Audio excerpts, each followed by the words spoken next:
what comes to my mind immediately is the session that I had yesterday with a client, let's call it a French engineer, right? And so he was coming to me for selection process in the institutions, and it's, let's say, the test number 3. Let's call it the test number 3. And then obviously I was asking him, so what is that you have done before? What is that you have to do now, so that we know where I know where to help you, right? And then he was talking about, I had a written test, and I thought that, after a bachelor in engineering and the master in engineering or something like that, I would know what to do with the written test and like writing an essay.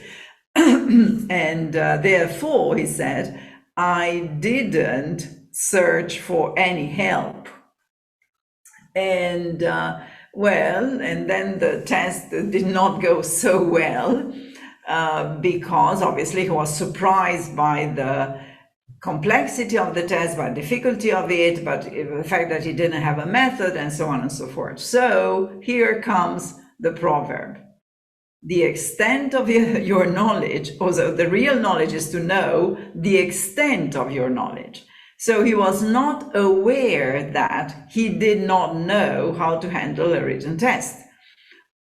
And obviously he learned by his own experience that he didn't know. Now, having said so, I would say that he was nevertheless wise enough to search for help, right, for the next test. And this is what we have done, what we prepared yesterday, a situational test. And so is to say that now he came searching for help, and then he gave me this, the story or the situation of the previous test when he didn't do well. And he said, now I'm ready to learn, I'm ready to listen, right? And well, that is to say that we have another proverb in, at least in the Romanian culture. I suppose that they will find it in so many cultures. And this proverb said that the intelligent learns from the others. Only the stupid learn from his own experience, right? Now, so that is to come back to, if you know what is the extent of your knowledge, that means you know what you know and you know what you don't know. And then once you have that clarification, then obviously you could go and search for information in what you don't know. Except that if you're not aware that you don't know, then obviously there's no way that you could search for information because you're not even aware.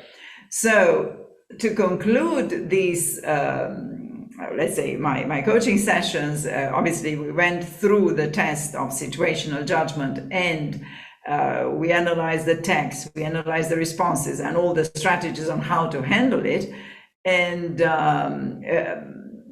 needless to say, he was very happy about the session, and he was very clear on how he's going to proceed. And then obviously the last words of the session were, if I only knew to come to you for the written test. So let me conclude with this, that real knowledge is to know the extent of your knowledge. Therefore, to know, if you know, good, use it. And to know, if you don't know, then search for the knowledge.